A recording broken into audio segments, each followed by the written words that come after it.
नाजरीन, मैं हूं डॉक्टर मुस्तफ़ा अहमद। आप प्रोग्राम देख रहे हैं कार्डियक क्लिनिक।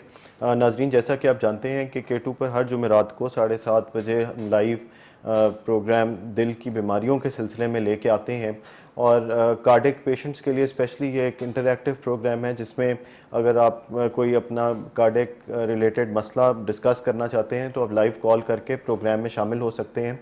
नाजरीन, इसके अलावा जो मरीज़ हमें पेशेंट्स ईमेल के ज़रिए रब्ता करते हैं उनका भी हम लाइव टीवी के ऊपर उसका जवाब देते हैं। अगर आपका मसला डिटेल्ड है और आप अपनी कार्डियक हिस्ट्री डिटेल में डिस्कस करना चाहते हैं, अपनी दवाइयाँ सारी बता के लिख के और उसमें सारे अपने टेस्ट शेयर करना चाहते हैं तो ईमेल के ज़रिए हमसे आप शामिल हो जाते हैं प्रोग्राम में और हम उसको डिटेल में आपके मसले को प्रोग्राम में शामिल कर लेते हैं। नाजरीन, जैसा कि हम जानते हैं कि कार्डियक पेशेंट्स उनकी लिए बड़ी ज़रूरी होता है कि वो अपनी दवाइयों को और अपनी चेकअप्स को फ्रीक्वेंटली रखें और अपने इलाज को मुतवातर बार बार कंसल्टेंट्स और अपने स्पेशलिस्ट को दिखाते रहें ताकि उनकी बीमारी को कंट्रोल में रखा जा सके और इमरजेंसी के विज़िट से उनको बचाया जा सके। अल्लाह ना करे कि बहुत ज़्यादा ख़राब होकर जब मरीज़ आता है इमरजेंसी में तो फिर काफ़ी प्रॉब्लम्स होते हैं और एक तरह से जान को भी मसला ख़तरा लाक हो जाता है कि उस इमरजेंसी से उसको कैसे निकाला जाए। तो सारे स्पेशलिस्ट जो होते हैं उनकी यही कोशिश होती है कि अपने मरीज़ों को फ़िट रखा जाए और उनको बार बार देखते रहें ताकि उनको उनके सारे टेस्ट और सब चीज़ों को लेवल पे रखा जा सके। नाजरीन, मैं सबसे पहले प्रोग्राम शुरू करते हुए टेलीफ़ोन नंबर आप लोगों से शेयर करना चाहूँगा। अगर आप हमसे डिस्कस करना चाहते हैं अपना कार्डियक प्रॉब्लम तो इस नंबर पे हमसे कॉल कर सकते हैं। नंबर है 94503030। पिंडी इस्लामाबाद का कोड है 051। नंबर है 94503030। इसके अलावा ईमेल एड्रेस है cardiacclinic@k2.tv। नाज़रीन, अब मैं इंट्रोड्यूस कराना चाहूँगा अपने गेस्ट को। हमारे गेस्ट पाकिस्तान के नामवर कार्डियोलॉजिस्ट हैं। आप executive director Rawalpindi institute of cardiology रह चुके हैं। आप FIC के कमांडेंट रह चुके हैं। इस वक्त आप Medikay cardiac centre Chak Shahzad park road Islamabad में चीफ इंटरवेंशनल कार्डियोलॉजिस्ट हैं। आप personal physician to president and prime minister of Pakistan की खिदमत भी सर अंजाम दे चुके हैं। आप हैं major general retired Azhar Mahmood Kiyani, Hilal Imtiaz military. अस्सलाम वालेकुम सर। जी वालेकुम सलाम sir, welcome to the show. Sir, जैसे कि हमने शुरू किया कि सबसे पहले जो कार्डियक पेशेंट्स हैं उनका फ्रीक्वेंट चेकअप्स बड़े इंपॉर्टेंट होते हैं। हम आम देखते हैं कि लोग स्टेंट इमरजेंसी में प्राइमरी एंजियोप्लास्टी हुई, हार्ट अटैक के साथ आए, स्टेंट डल गया, 2-3 साल गायब हो गए, दोबारा हार्ट अटैक के साथ दवाइयाँ कभी शुरू रखी जारी कभी नहीं रखी, एहतियात नहीं की। तो ये अक्सर हमारी इमरजेंसीज़ में ये प्रॉब्लम आती है और मैं चाहूँगा कि हम इसी बात से शुरू करें प्रोग्राम। आई थिंक हमारे मरीज़ ऐसे हैं कि हम बार बार उन्हें बताते हैं, OPD में भी बताते हैं और जब दाखिल होते हैं, जब प्रोसीजर करते हैं, स्टेंट डालते हैं, उस वक्त भी बड़ा ज़ोर देकर बताते हैं कि ये दवाई आपने जारी रखनी है और हर 2-3 महीने के बाद हमें आके दिखाना है ताकि अगर कोई गड़बड़ हो तो हम उसी वक्त उसे कंट्रोल कर लें। होता यह है कि जब आप दवाई खाते रहते हैं तो आपके स्टेंट भी खुले रहते हैं, एहतियात करते हैं तो स्टेंट भी खुले रहते हैं, बाईपास भी खुला रहता है। बीमारी तो आपकी चल रही होती है, 24 घंटे चल रही होती है और उसको आप किसी एक ही तरीके से कंट्रोल कर सकते हैं कि आप अपने एहतियात करें और अपनी दवाई बाकायदगी से लें। जब आप लापरवाह होते हैं, दवाई बंद करते हैं या एहतियात छोड़ देते हैं तो वो बीमारी जो है ज़्यादा ज़ोर से आनी शुरू हो जाती है और उसमें वो फिर आपके स्टेंट भी बंद होने शुरू हो जाते हैं और फिर दोबारा हार्ट अटैक भी हो जाता है, बाईपास भी बंद हो जाते हैं। तो ये बड़ा ज़रूरी है। आई थिंक उसमें जो मैं सबसे ज़्यादा ज़रूरी चीज़ है कि जब हमारे पास मरीज़ आए तो मरीज़ के साथ उसके घर के लवाकिन और स्पेशली उसके रिश्तेदारों में से वो वाला होना चाहिए जो कि घर का ध्यान करता हो, रोज़ाना कोई ना कोई चीज़ देता हो और फिर यानी कि बीवी जैसे होगी अगर शादीशुदा हैं और वो जब खाना देती है या नाश्ता देती है उस वक्त दवाइयाँ दे दे, शाम को वो चेक कर ले कि दवाई खाई है कि नहीं खाई, फिर उन्हें ये पता हो कि मैंने खाने में क्या तैयार करके देना है और कौन सी एहतियात वाला खाना देना है। ये वाली बड़ी इंपॉर्टेंट चीज़ है कि घर का एक बंदा जो है वो जिम्मेदारी ज़रूर ले। मोस्टली हमारी एक जो है मनहसल कौम में एक आदत बन चुकी है लापरवाही। लापरवाही अपनी सेहत का भी हम रखेंगे, अपने खाने पीने पर भी रखेंगे, दवाइयों पे भी रखेंगे।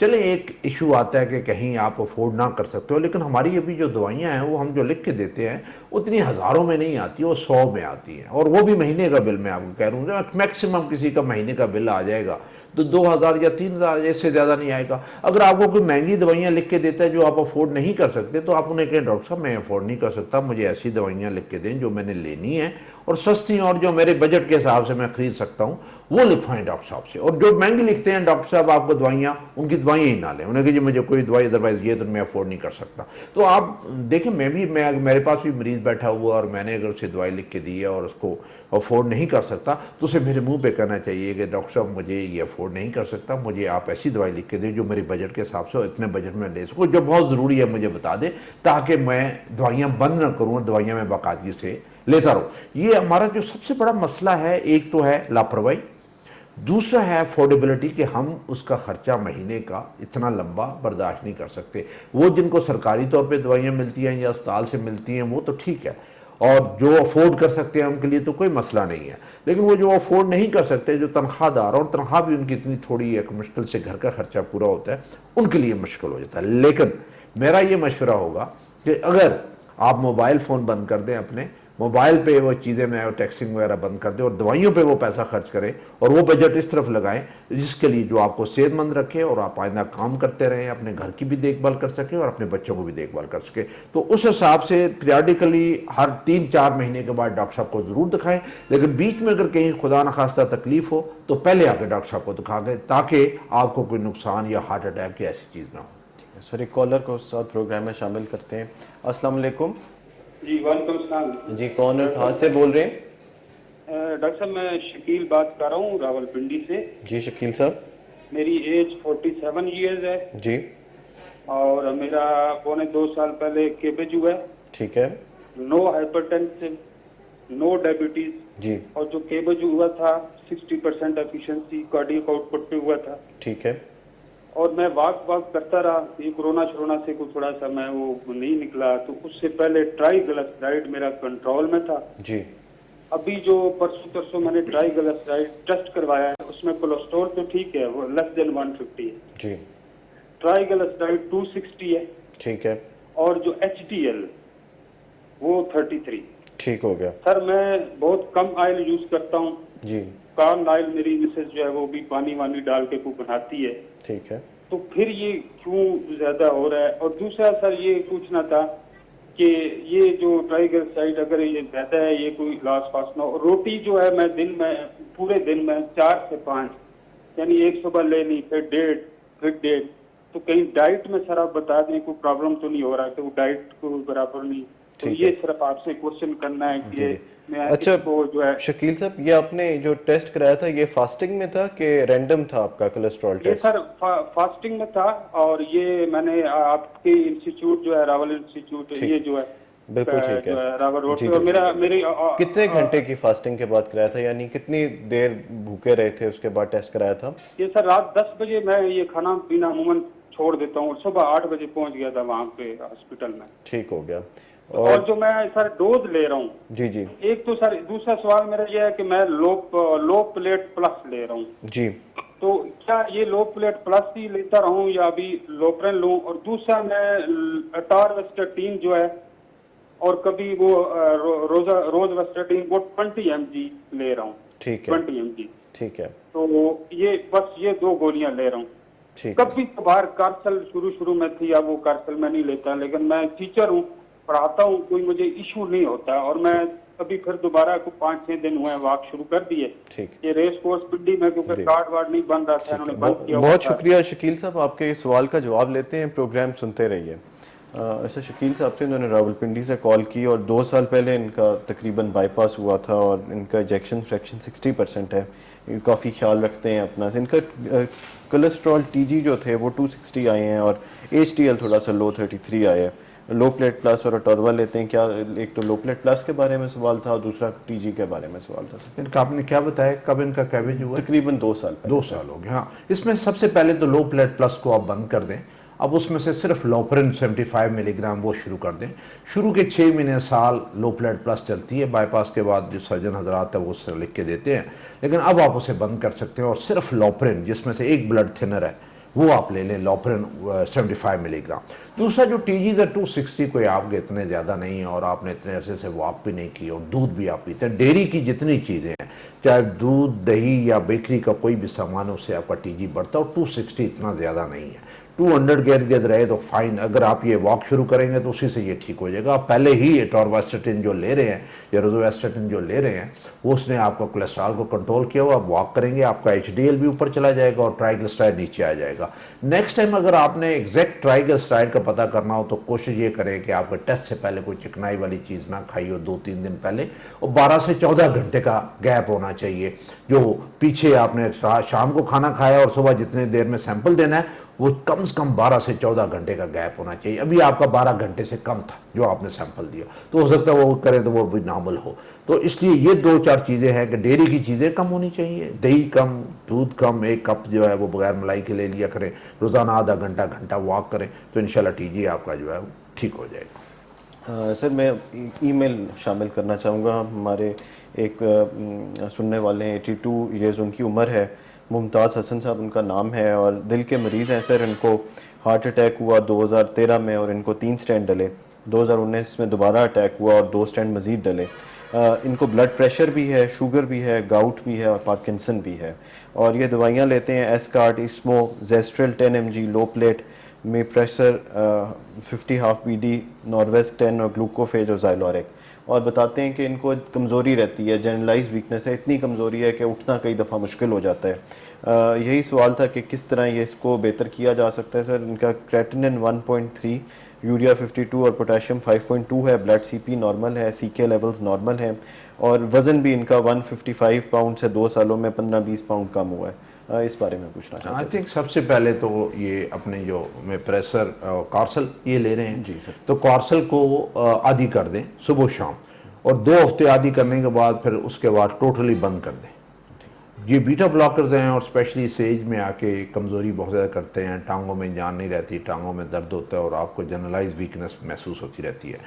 और होपफुली आई थिंक इस एज में कोई ना कोई ये वाइटामिन ले रहे होंगे और वो बीटा ब्लॉकर्स बंद करेंगे तो बहुत ज़्यादा फ़र्क पड़ेगा। और फिर हमें 2 हफ्ते के बाद जब ये बंद कर दें, बंद करने के 2 हफ्ते के बाद फिर हमें बताएं कि आपकी कैसी तबीयत है, अदरवाइज़ कोई आपको परेशान होने की ज़रूरत नहीं है। इसी से एक रिलेटेड सर क्वेश्चन पूछना चाहूँगा कि जो कई लोग हमारे होते हैं जिनको स्टेंट डलते हैं या बाईपास होता है और दवाइयों से उनको पट्ठों में दर्द और प्रॉब्लम शुरू हो जाती है और कई लोग उससे दवाइयाँ भी छोड़ देते हैं कि शायद आई थिंक उसमें से जो दवाइयाँ छोड़ देते हैं, ये आपकी बात बिल्कुल ठीक है, बगैर डॉक्टर से मशवरा किए। डॉक्टर से मशवरा बहुत ज़रूरी है क्योंकि उसने तरीके से आपकी दवाई बंद करनी होती है, ऐसे बंद करनी होती है कि आपको कोई नुकसान ना उससे हो। जब आप बंद करते हैं तो वो जो उसका असर है वो ख़त्म हो जाता है, या हार्ट अटैक की सूरत में या एंजाइना की सूरत में या कोई और सिम्टम जो है वो बीच में आ जाते हैं। तो इसलिए बड़ा ज़रूरी है। बीटा ब्लॉकर्स और 2 स्टैटन्स ऐसी चीज़ हैं जिसमें कई दफ़ा लोगों को कमज़ोरी महसूस होती है और फिर वो डॉक्टर साहब जो ट्रीट कर रहे हैं उन्होंने किसी तरीके से उसकी डोज रिड्यूस करनी होती है या बंद करनी होती है। सर एक कॉलर को प्रोग्राम में शामिल करते हैं। अस्सलाम वालेकुम। जी वालेकुम सलाम सर। जी कौन और कहाँ से बोल रहे हैं? सर मैं रावलपिंडी से चांद बात कर रहा हूँ। जी सर मेरा ये मसला है कि मुझे ये हल्क के से जो सांस लेते हैं ना सर, जी जी 2-3 मरतबा मेरी सांस रुक गई है, घबराहट मुझे शदीद रहता है और मुझे कपकपाहट सी रहती है। ठीक है सर, मैं 2-3 मरतबा रावलपिंडी कार्डियोलॉजी जा चुका हूँ, ECG मेरा सही रहा है, इको भी मेरा सही रहा है, उन्होंने मुझे ETT का मशवरा दिया है। अब मैंने लिक्विड प्रोफाइल भी चेक करवाया, 191 है मेरा लिक्विड प्रोफाइल सर। ठीक है सर, मैं राइजी के 40 ग्राम ले रहा हूँ, घबराहट और परेशानी काफी रहती है सर मुझे, और कभी कदार मेरे सीने में ना बहुत ज्यादा वो घुटन सी महसूस होती है। 2-3 मरतबा सर मेरा सांस रुक चुका है। आपकी उम्र कितनी है? सर मेरी उम्र 40 है। 40। और आप क्या सिगरेट वगैरह तो नहीं पीते? नहीं सर, मैं कोई भी नशा नहीं करता हूँ। 2-4 साल पहले मैं सर पान वगैरह यूज करता था। जी जी। तो और आपकी फैमिली में दिल का मसला तो नहीं है? आपके वालिदैन में, बहन भाइयों में किसी को? नहीं, मेरे भाई बहन वालिदैन में से किसी को भी हार्ट का प्रॉब्लम नहीं है सर। ठीक है। आप को ज्यादा टेंशन या परेशानी तो नहीं रहती? ऐसी तबीयत तो नहीं है बहुत ज्यादा टेंशन लेने वाली? सर नहीं, ज्यादा कोई परेशानी नहीं है सर। ये है कि कभी कदार आपको पता घरेलू मसले से हो जाता है। नींद सही आती है? नहीं सर, नींद में काफी मुझे परेशानी होती है नींद। ठीक है, और क्या वॉक करते हुए तो आपको छाती पे दर्द या प्रेशर, सीढ़ी चढ़ते हुए कभी मसला तो ये नहीं होता? घबराहट मुझे होती है सर, दबाव सा भी महसूस होता है बाजू का। ठीक है, तो मैं खाने दवाई के वगैरह- बाद, जब हैवी मील लेने के बाद या भारी ज्यादा खाना खाने के बाद छाती पे कभी दबाव महसूस हुआ हो? जी जी, बाजू का मैं गोश्त वगैरह खा लेता हूँ ना सर, जी, तो जी। ऐसा महसूस होता है कि जैसे सीने में रखा हुआ, लेकिन बाद में ठीक हो जाता है। ठीक है, आप कोई दवाइयां तो नहीं इस्तेमाल कर रहे? सर सिर्फ मैं राइजिक 40 ग्राम यूज कर रहा हूँ, इसके अलावा एक दो दवाई और डॉक्टर साहब ने मुझे लिख के दिया, उन्होंने कहा कि नहीं यूज करनी, राइजिक आप इस्तेमाल नाश्ते से पहले। ठीक। घबराहट बहुत ज्यादा होती है, कमजोरी वगैरह भी है, और काफी समय वीकनेस भी है मुझे सर। ठीक है, और आपने बताया आप स्मोकिंग या कोई इस तरह का कोई नहीं चीज सर, नहीं? मैं स्मोकिंग वगैरह नहीं करता ठीक। हूँ, पान वगैरह खाता था सर, वो छोड़ छोड़ दिया हूँ दिया। मैं। ठीक है, बहुत शुक्रिया कॉल करने का। आपके सवाल का जवाब लेते हैं। सर रावलपिंडी से कॉल थी, चांद साहब थे, इनकी 40 ईयर्स उम्र है और इनको चेस्ट पेन थोड़ी फील होती है और हलक सांस रुकने की शिकायत होती है। एको ठीक है, ईसीजी ठीक है, मशवरा करना चाहते थे। जी जी, आई थिंक इनके सिम्टम्स जो हैं वो तो लगते हैं जायना की तरफ लगते हैं। हो सकता है कि सिर्फ एंग्जाइटी हो, लेकिन शक निकालना बहुत ज़रूरी है। और जो डॉक्टर साहब ने इन्हें ईटीडी का बताया वो सही बताया कि इन्हें ईटीडी अपनी करवा लेनी चाहिए। और देखना ये है कि ईटीडी के दौरान कहीं इन्हें सीने में वही वाले सिम्टम तो नहीं होते जो इन्हें आमतौर पे घुटन वगैरह महसूस होती है। अगर वो होते हैं और ईटीडी या ईसीजी नॉर्मल भी होती है तो फिर हम उसे पॉजिटिव कहेंगे। अगर उसमें ईसीजी में चेंजेस आ गई तो वैसी दूसरी चीज़ होगी, तो इन्हें अपनी ईटीडी ज़रूर करवा लेनी चाहिए। और अगर वो नॉर्मल भी आ जाए उसके बावजूद अगर इनके ये सिम्टम्स रहें तो मेरा इनको मशवरा होगा या सीटी एंजियो करवा लें या एंजियो ज़रूर करवा लें। देखिए गोल्ड स्टैंडर्ड टेस्ट है जो 100% हमें बताता है। बहुत सारे ये टेस्ट हैं, ईटीटी, थैलियम, ये ऐसे टेस्ट है जिसमें बहुत सारे हमारे मरीज़ मिस हो जाते हैं। उन्हें मसला होता है लेकिन ये टेस्ट वो पिक नहीं कर पाते और उसमें वो पॉजिटिव आता नहीं है और नेगेटिव आ जाता है और मरीज़ को तसल्ली में होता है जी कि मेरी तो हर टेस्ट नेगेटिव, मैं जो मर्जी है करूँ। और हालांकि उसका सिम्टम जो मरीज़ का वो देखने वाला होता है और सुनने वाला होता है कि उसे तकलीफ़ क्या हुई थी। अगर उसे तकलीफ़ ऐसी हुई थी जिसका दिल की बीमारी की तरफ इशारा है तो फिर ये टेस्ट जो मर्जी है कहते रहे, फिर आपने फाइनली एक टेस्ट करके सीटी एंजियो करके तो उसके बारे में एग्जैक्ट जो है उसकी डायग्नोसिस है वो करना होता है। ठीक है सर, एक और कॉलर ले लेते हैं। अस्सलाम वालेकुम। हेलो, कॉल ड्रॉप होगी। तो जैसे आप बता रहे थे सर, ईटीटी पे अगर सिम्टम नेगेटिव भी आ गई तो उसको बीमारी का ना होना ना समझा जाए और अगर तकलीफ हो रही है तो दोबारा रजू करें। और कई दफ़ा सर ऐसे होता है कि ईटीटी नेगेटिव आने के बाद रीअश्योरेंस हो जाती है और लोग जो है वो फिर उस तरह से नहीं करते। बिल्कुल ऐसे ही हुआ है कि लोग ईटीटी नेगेटिव के बाद सिम्टम होते हैं फिर वापस हार्ट अटैक के साथ या मसले के, आपने तो कहा था कुछ नहीं है और ईटीटी नॉर्मल है।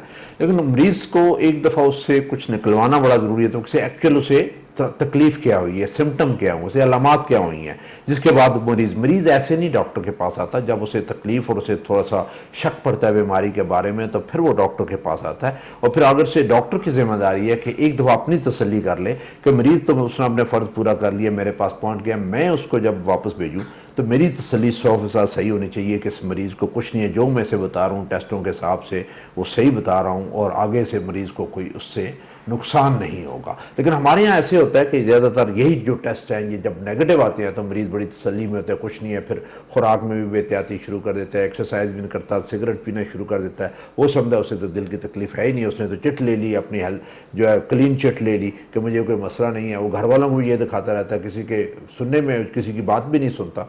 वो फिर हमारे पास ज़्यादातर मरीज़ आते हैं जो कि हार्ट अटैक के साथ आते हैं। लेकिन एक मैं बता दूँ कि जब आपको सीने में बोझ या घुटन महसूस हो चलने पे और रुकने से ठीक हो जाए और खाना खाने के बाद सीने पे बोझ हो और कोई आधा घंटा लगे उसको ठीक होने में, सीढ़ियाँ चढ़ें या वजनी चीज़ उठाएं या गुस्सा करें या ऊंचा बोलें, उस वक्त तकलीफ हो, जब चुप कर जाए तो वो ठीक हो, वो दिल की तकलीफ है। उसमें जो ईटीटी मर्जी है कहती रहे, जो थैलियम स्कैन मर्जी है कहते रहे, आप उस पर यकीन ना करें। फाइनल टेस्ट जो है या सीटी एंजियो या सबसे अच्छा टेस्ट जो है वो एंजियोग्राफी है 100%। वो आपको सताई कि तुम्हें शक निकल जाता है कि आपको है कि नहीं है।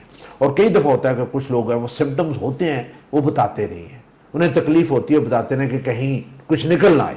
तो जब निकलता है तो आपने उसे ठीक करना होता है, मरीज़ को सेहतमंद करना होता है, मरीज़ को उसके लिए ख़तरनाक नहीं करना होता और उसके लिए सेफ़ करना होता है। अगर बीमारी है भी है तो उसको दवाई लेके एहतियात करके वो सेफ़ हो जाए और उस बीमारी के साथ मरीज़ को हार्ट अटैक या कोई और उसको मुसीबत में मुब्तला ना करे। ठीक है सर, एक कॉलर ले लेते हैं। अस्सलाम वालेकुम।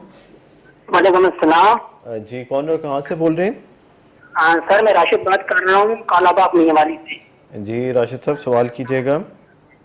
सर जी मेरी अम्मी जाने है, उसको दिल का मसला है उसका। जी तो सर उसको ब्लड शुगर भी है, दिल का मसला भी। जी, तो उनकी उम्र कितनी है? शुगर का कंट्रोल नहीं होती। जी, उनकी उम्र कितनी है? तकरीबन 50 ईयर है। 50 50 ईयर्स। साल। ठीक है, और दिल का क्या मसला है उनका? सर दिल का मसला है, यानी कि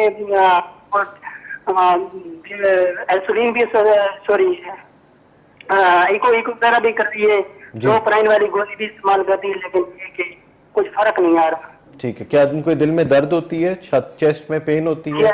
दाहिना बाजू है सर, उसमें शदीद दर्द रहता है। ठीक है, और थोड़ा चलने पे भी दर्द आ जाती है छाती पे? ज्यादा चलने से तकरीबन दर्द, और जब बाजू ज्यादा दर्द करे तो शुगर हाई हो जाती है। ठीक है, और ये बताइए कि वो कोई दवाई इस्तेमाल कर रही हैं और उन्होंने क्या कोई टेस्ट कराए हैं? जी सर, तकरीबन इस्तेमाल कर रही है, लेकिन हमारे मियाँवाली में डॉक्टर है, वो तो जब भी चक्कर लगाए 15 दिन बाद वो उसमें चेंज कर देता है। ठीक है, तो क्या दिल की दवाइयों से कुछ आराम आता है या नहीं, आराम नहीं आता? सर पहले हफ्ता तो बहुत मुश्किल गुजरता है, उसके बाद थोड़ा सा फर्क होता है, लेकिन वो जब दोबारा चक्कर लगाती तो दवाइयाँ चेंज कर देता है। ठीक है, और शुगर आपने बताया उनको है, तो क्या वो कंट्रोल रहती है? सर शुगर तकरीबन 350, अभी चेक की 373 पे थी। ठीक है, तो क्या वो उसके लिए इंसुलिन वगैरह लगाती हैं या गोली इस्तेमाल करती हैं? नहीं सर, इंसुलिन लगा दिया तो नहीं। ठीक है, और क्या उनका वजन ज्यादा तो नहीं है? नहीं सर, वजन तकरीबन कोई 60 kg होगा। ठीक है, बहुत शुक्रिया कॉल करने का। प्रोग्राम सुनते रहिए, आपके सवाल का जवाब लेते हैं। सर मियाँवाली से, कालाबाग से कॉल थी राशिद साहब की। इनकी वालदा है, उम्र 50 ईयर्स है, शुगर की मरीज़ है और उनको सिम्टम्स आ रहे हैं, चेस्ट पेन हो रही है, और उसके लिए उन्होंने फ़ोन किया था कि क्या ये दिल का मसला हो सकता है और उसके लिए क्या करना चाहिए।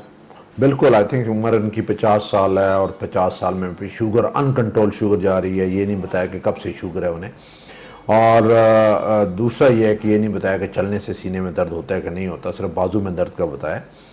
तो जब आपको इवन ज़्यादा बीमारी ना हो, थोड़ी भी बीमारी हो, नाली में ज़्यादा ब्लॉकेज ना हो, इवन 15-20% का भी ब्लॉकेज हो और इस तरह की शुगर हो, 300 गिर्द गिर्द हो, तो खून गाढ़ा हो जाता है और फंस के नालियों में से गुजरता है, उसमें से जमना शुरू हो जाता है, क्लॉट बनते हैं, और उस मामूली बीमारी के साथ आपको हार्ट अटैक हो सकता है। जो सबसे इंपॉर्टेंट चीज़ है, इन्हें चाहिए कि अपनी वालदा की शुगर कंट्रोल करवाएं। डॉक्टर साहब के पास हर रोज़ जाएं, जो इनके जीपी हैं, जनरल प्रैक्टिशनर के पास हर रोज़ जाएं, हर दूसरे रोज़ जाएं, तीसरे रोज़ जाएं, और जिस डोज पे जाके इनकी शुगर कंट्रोल हो, वो सबसे पहले वो कंट्रोल करेंगे तो बहुत सारे इनकी जो अलामात और बहुत सारी जो तकालीफ हैं वो उसी से ही इंशाल्लाह शुगर कंट्रोल करने से ठीक हो जाएगी।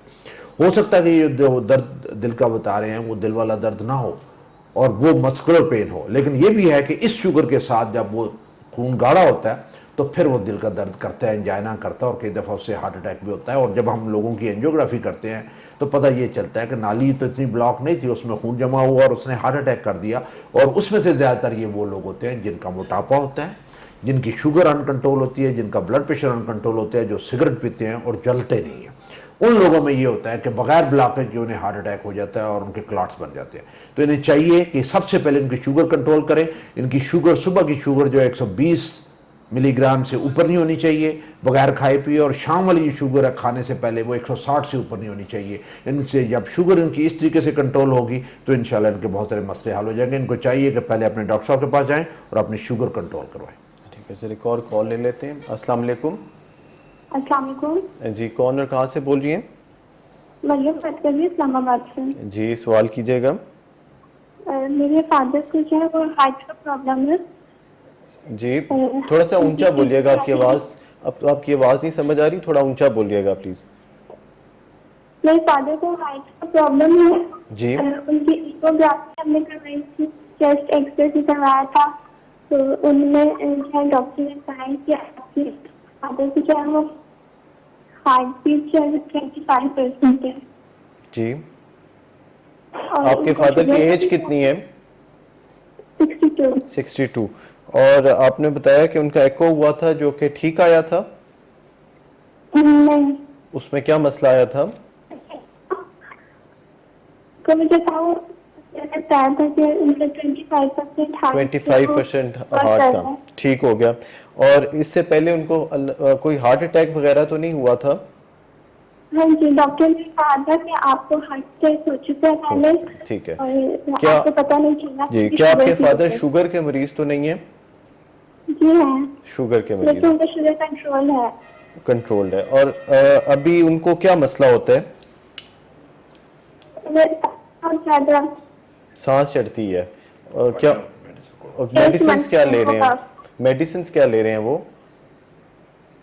मेडिसिन अभी याद नहीं है मुझे। अच्छा, मैं उसमें आपको देख के बता दूं। जी जी, उसमें वो वाली दवाई लेते हैं जिससे यूरिन ज्यादा आता है, छोटा पेशाब ज्यादा आता है? पता नहीं सर। अच्छा ठीक है। और उनका रात को कितने तकिए रख के सोते हैं? जी रात को कितने तकिए रख के सोते हैं? क्या उनको नींद ठीक आ जाती है? नहीं ठीक है, एक ही तो लेते हैं। ठीक है। और अब क्या पाँव सूजे तो नहीं हुए? सर नहीं समझे। पाँव सोजन तो नहीं है पाँव पे? स्वेलिंग नहीं स्वेलिंग नहीं होती। ठीक है। और क्या नमक का इस्तेमाल ज्यादा तो नहीं करते? सर ये मेडिसिन क्यों दे रहे हैं, मैं आपको बताती हूँ। जी जी, बता दें, जल्दी बता दें।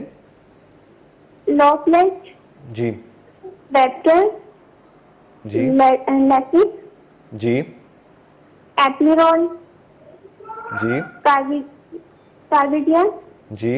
इजीजे, रेनोलन। ठीक है। क्या उनको छाती में दर्द तो नहीं होती? हाँ जी, जब वो कफ करते हैं तब होती है। ठीक है। क्या एको हेड के में भी चेंज होता है। ठीक है, एको के अलावा कोई और दिल का टेस्ट तो नहीं हुआ उनका?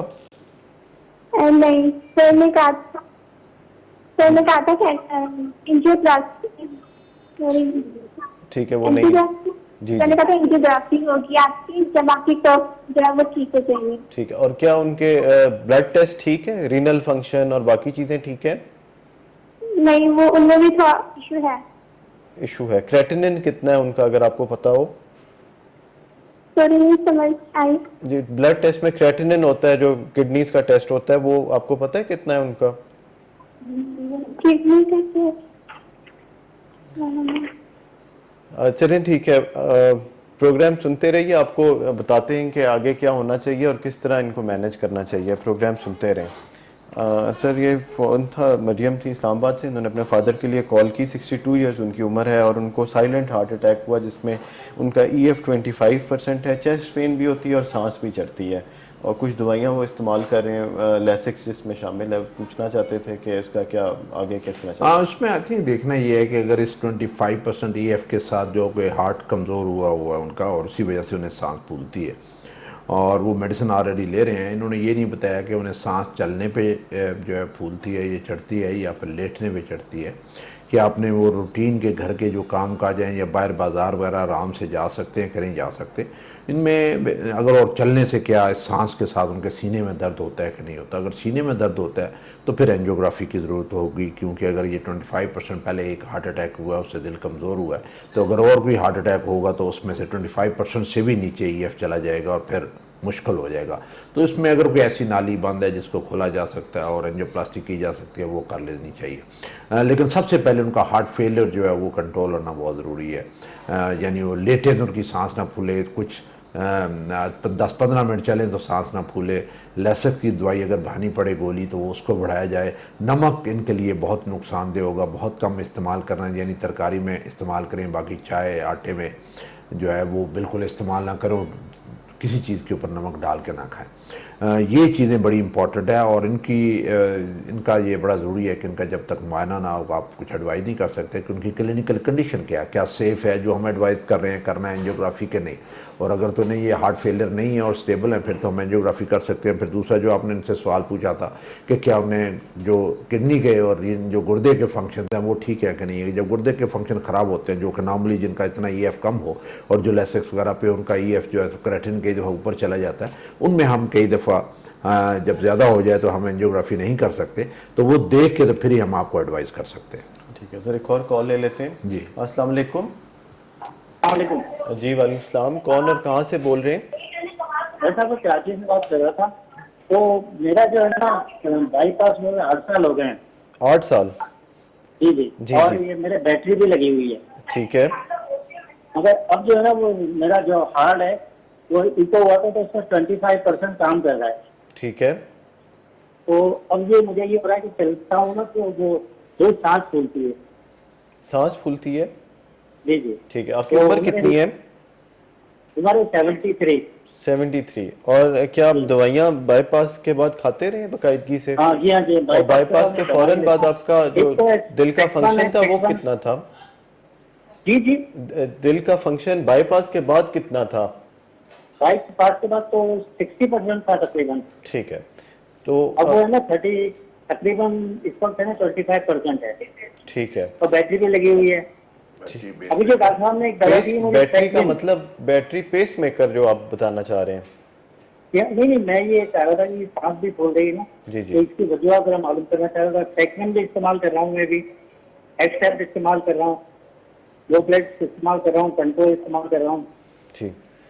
ये सब दवाएं इस्तेमाल कर रहा हूँ। ये जो पेस मेकर आप ये जो बैटरी बता रहे हैं ये पेस मेकर डला हुआ है क्या? ये बाईपास या के- पेस मेकर डला हुआ है, पेस मेकर डला हुआ है। ठीक। अभी उसको तकरीबन 10 साल के लिए होता है ना, तो अभी 7.5 साल हुए हैं, अभी 3 साल 2.5 साल बाकी है डॉक्टर साहब ने कहा है। ठीक हो गया। तो ये मतलब थोड़ा सा सांस का है, मैंने कहा इसके लिए क्लियर करूँ आपको। ठीक है। और इस बात की क्या वजह है जो आपने बताया कि अभी आपका ईएफ कम हो गया, इजेक्शन फ्रैक्शन, हार्ट की फंक्शनिंग पहले हाँ नॉर्मल था, अब कम ये हो? मुझे नहीं पता, इस पर जो है 25 है, तो समझ में नहीं आ रहा। इको कराया था तो उसमें आया था। ठीक है। तो तो क्या ये डॉक्टर साहब ने कम कोई होने से मजीद कोई टेस्ट तो मतलब नहीं फर्क बताए नहीं थे आपको? कोई सीटी या कोई और टेस्ट तो नहीं बताया था कि वो भी करा लें? क्या चीज क्या दिल का उन्होंने मजीद कोई टेस्ट तो नहीं बताया था कि दिल नहीं के? दिल का और कोई टेस्ट नहीं कराया था। ठीक। वो मेरा है ना कोई और टेस्ट नहीं बताया। तो इको के बाद उन्होंने ये सेकमेंट दवा दी है, तो इससे मुझे बहुत फायदा तो हुआ है, ठीक। मगर वो कहने लगे यही इस्तेमाल करनी पड़ेगी आप। ठीक है। आपको शुगर तो नहीं है? हाँ शुगर है, ठीक शुगर है। मगर ये नॉर्मल रहती है मेरी, कंट्रोल में तकरीबन रहती है?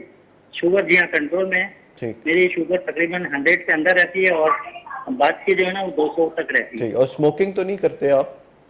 नहीं कुछ नहीं। ब्लड प्रेशर ठीक रहता है आपका?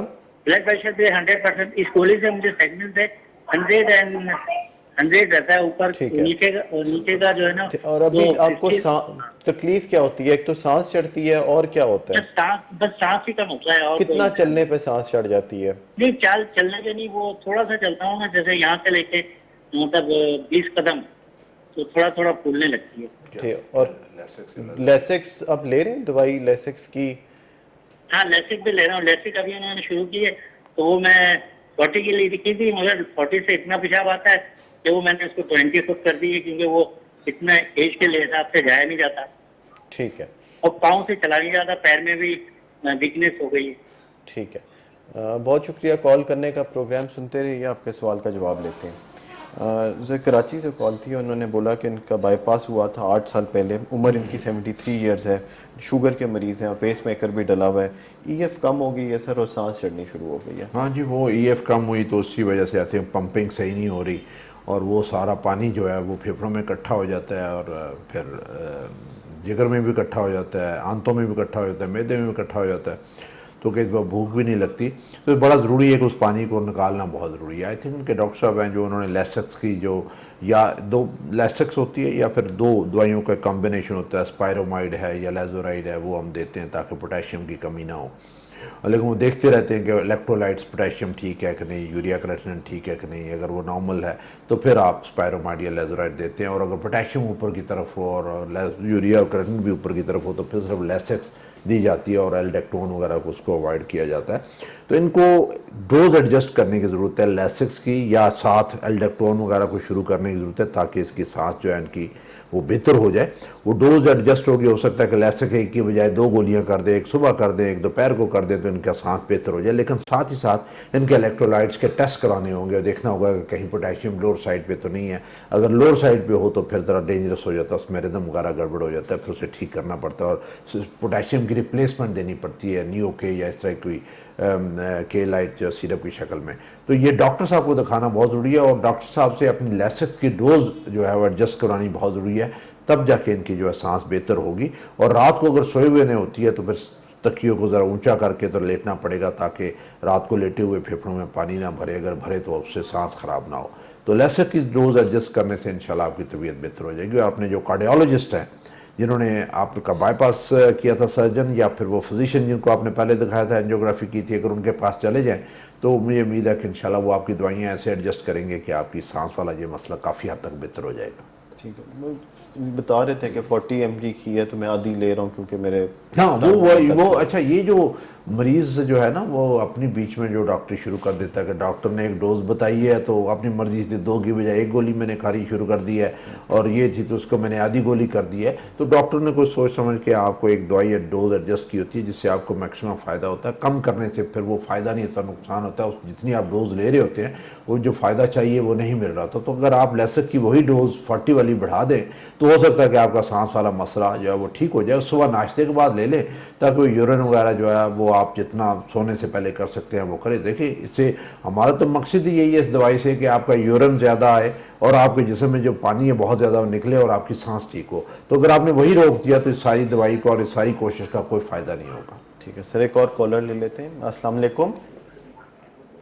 अस्सलाम वालेकुम सर। जी वालेकुम सलाम, कौन और कहाँ से बोल रहे हैं? जी मैं मोहम्मद अरशद बोल रहा हूँ मियांवाली से। जी अरशद साहब, सवाल कीजिएगा। जी सर, मेरी वालदा है सर। जी तो सर उनको दिल का अटैक हुआ एक मरतबा। ठीक है, उनकी उम्र कितनी है? सर उनकी उम्र तकरीबन 47 साल है। ठीक है, और सर उनका ब्लड प्रेशर भी हर वक्त हाई रहता है और शुगर भी तकरीबन 350 तक रहती है सर। ठीक है जी। तो अभी सवाल और मसला क्या होता है उनको? उनको सर मसला ये है कि ब्लड प्रेशर उनका हर वक्त तकरीबन हाई रहता है सर, और शुगर कंट्रोल नहीं हो रही सर। उनका ब्लड प्रेशर कितना रहता है? ब्लड प्रेशर तकरीबन 140 से 160 रहता है सर। 140 160 तक रहता है। और कोई दवाइयाँ क्या वो इस्तेमाल कर रही हैं? जी सर, दवाइयाँ मियांवाली से हम सर दवाई ले रहे हैं सर। कौन सी? लेकिन वो हर हफ्ते दवाई चेंज कर देते हैं सर। लोप्रेन ले रहे हैं सर। जी अर्ब्रेसर जी और स्पोबाइंड, वोल्ट्रा सर, वोल्टन जी और कीप एक्समल कौन सी? और टोमोफ्लेक्स। ठीक है, लेकिन सर उनको कोई फर्क नहीं आ रहा सर, हर हफ्ते दवाई चेंज करते हैं सर। ठीक है। तो क्या उनके कोई टेस्ट हुए, दिल के एको हुआ हो हार्ट अटैक के बाद, या कोई इस तरह के टेस्ट हुए हों? अटैक बस सर उनकी पाँव में सोजन हो जाती है सर। जी जी। और उसके अलावा मुंह में भी सोजन हो जाती है।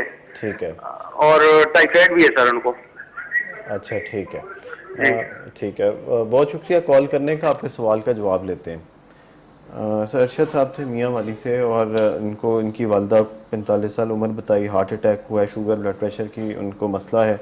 दवाइयाँ कुछ बहुत समझ नहीं आई, लेकिन दर्द की दवाइयाँ थी, लोप्रेन और ब्रेसर ले रही हैं, सांस चढ़ जाती है, ब्लड प्रेशर ज़्यादा रहता है, पाँव सूज जाते हैं। प्रॉपर कुछ चेकअप मेरा ख्याल है दिल के लिहाज से नहीं हुआ। हाँ नहीं किया हम। देखिए, हम जब आप हमें पूरी इन्फॉर्मेशन नहीं देते, मरीज़ के टेस्ट नहीं हुए होते, हम जो पूछना चाहते हैं वो फिर हम आपको उसके बारे में, मरीज़ के बारे में सही मशवरा नहीं दे पाते। तो बड़ा ज़रूरी है कि आप एक दफ़ा अपने डॉक्टर साहब जिनको दिखाया हुआ है, देखें जो दिल के मरीज़ होते हैं उनको एक दफ़ा तो आप जनरल डॉक्टर अपने जो डॉक्टर साहब हैं उनसे आप दिखा सकते हैं, लेकिन कई दफ़ा उन्हें वो चीज़ों का नहीं पता होता जो कार्डियोलॉजिस्ट को पता होता है। तो मेरा इवन मियांवाली से भी जैसे हैं या कालाबाग में है, तो उन्हें चाहिए कि जो मियांवाली का जो डिस्ट्रिक्ट हेडकोार्टर अस्पताल है, सिविल अस्पताल है, वहाँ पर एक दफ़ा दिल के स्पेशलिस्ट को ज़रूर दिखा लिया करें। वो जो बेसिक जो टेस्ट हैं वो इनके ज़रूर हो जाने चाहिए, और वो टेस्टों के बाद वो टेस्टों की रिपोर्ट्स हमें बता दें तो हम आपका जो नुस्खा है उसे एडजस्ट कर सकते हैं या रीअरेंज कर सकते हैं, और वो उसमें से आपको उससे फ़ायदा होगा। अब इनकी अगर वालदा को 47 साल की उम्र पे हार्ट अटैक हुआ, तो क्या वाकई हार्ट अटैक हुआ था, या जिसको चेस्ट पेन हुआ और वो गए और ECG में कोई ऐसा चेंजेस नहीं थी तो उन्होंने हार्ट अटैक समझ लिया। बहुत सारे हमारे पास मरीज़ आते हैं जिनको छाती का दर्द होता है, जाते हैं, उनकी ECG नॉर्मल होती है, लेकिन कहते हैं जी हमें अटैक हुआ था।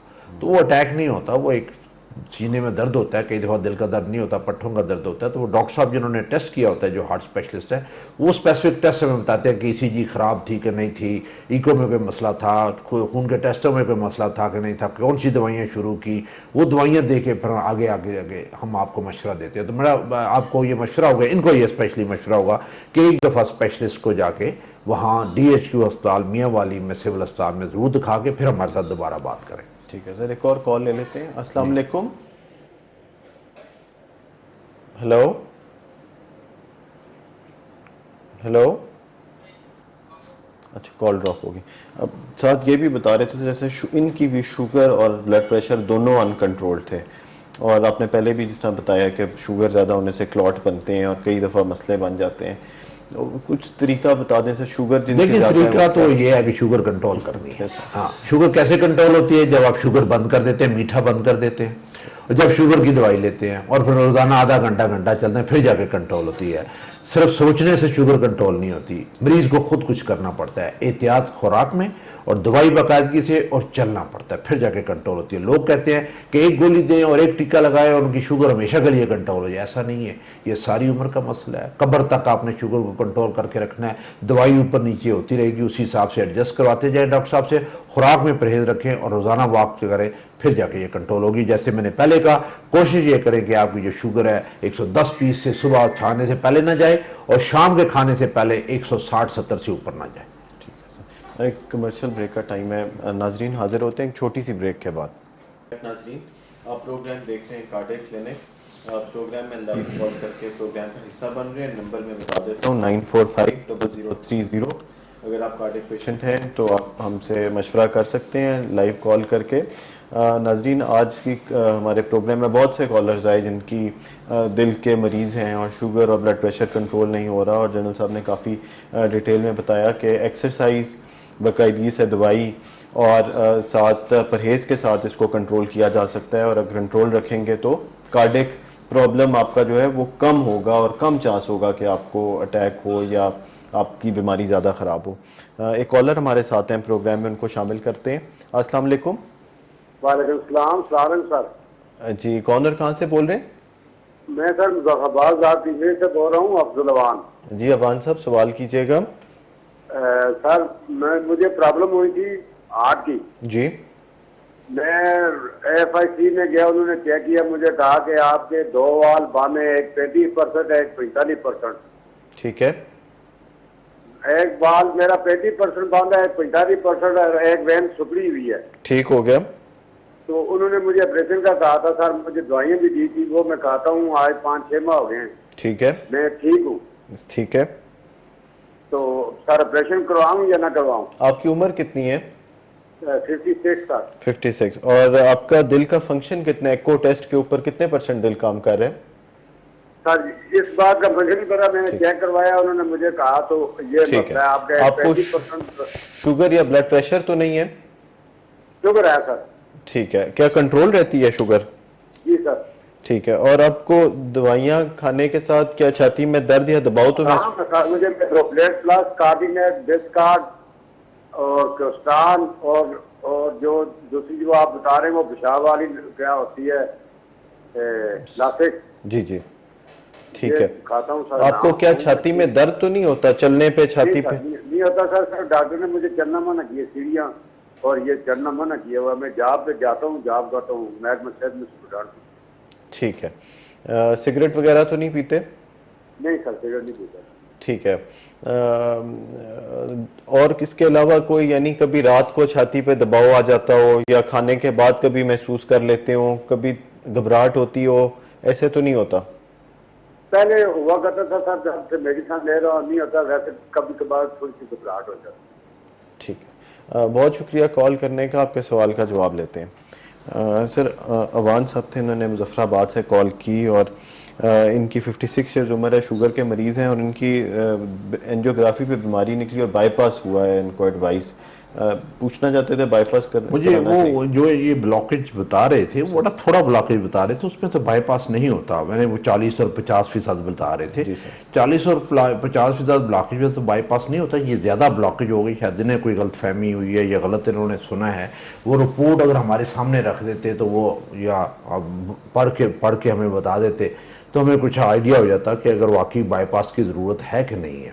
अगर दवाइयों के साथ इनका जो सिलसिला चल रहा है, और जैसे आप पूछ रहे थे कि दवाई चलने पे सीने में दर्द तो नहीं होता, जो रोज़ाना रूटीन में चलने हम मुजफ्फराबाद में ऑफिस जाते हैं कोई तकलीफ तो नहीं होती, अगर वो नहीं होती तो फिर दवाइयाँ जारी रखें, लेकिन अपनी रिपोर्ट ज़रा दोबारा बताएंगे क्या इनका बाईपास बनता भी है कि नहीं बनता।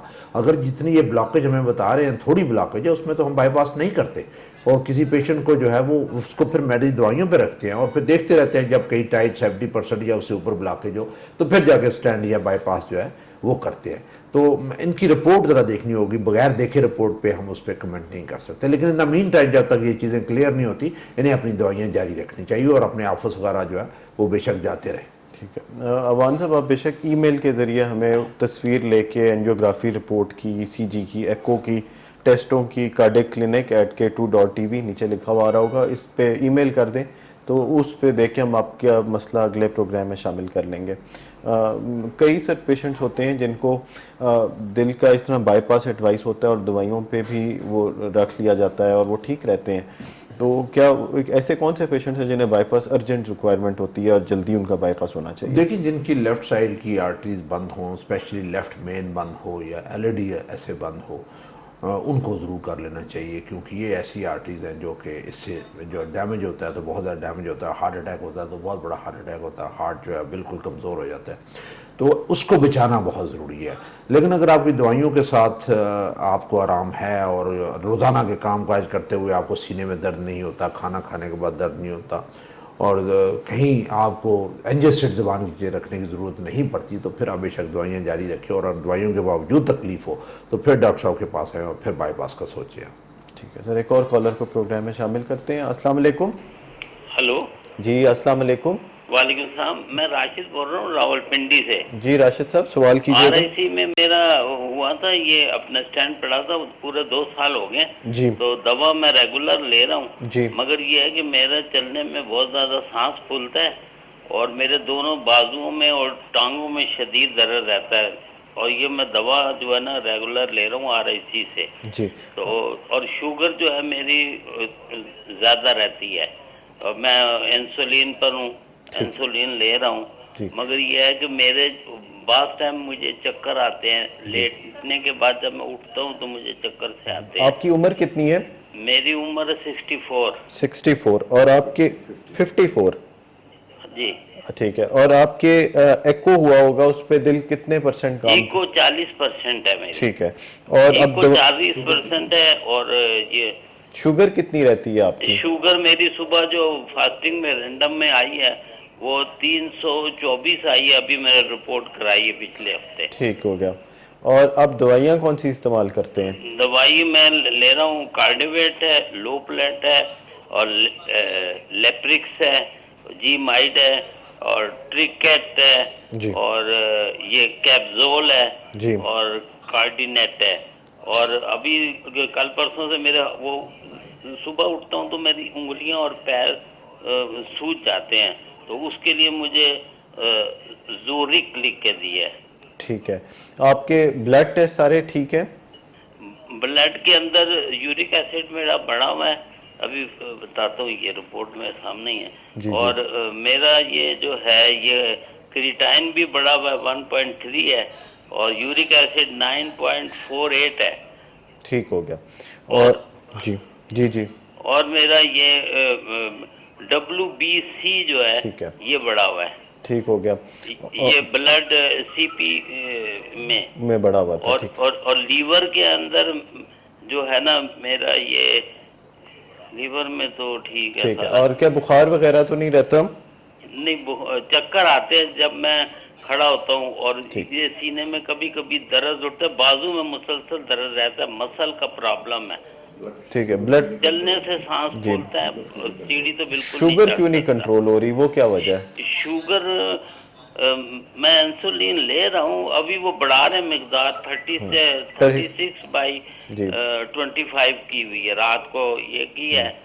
बाकी इससे पहले मैं ट्रिवामेट, सीटामेट और ये लेता था। परहेज करते हैं, मीठे से परहेज कर रहे हैं कि नहीं कर रहे, और क्या वॉक कर रहे हैं?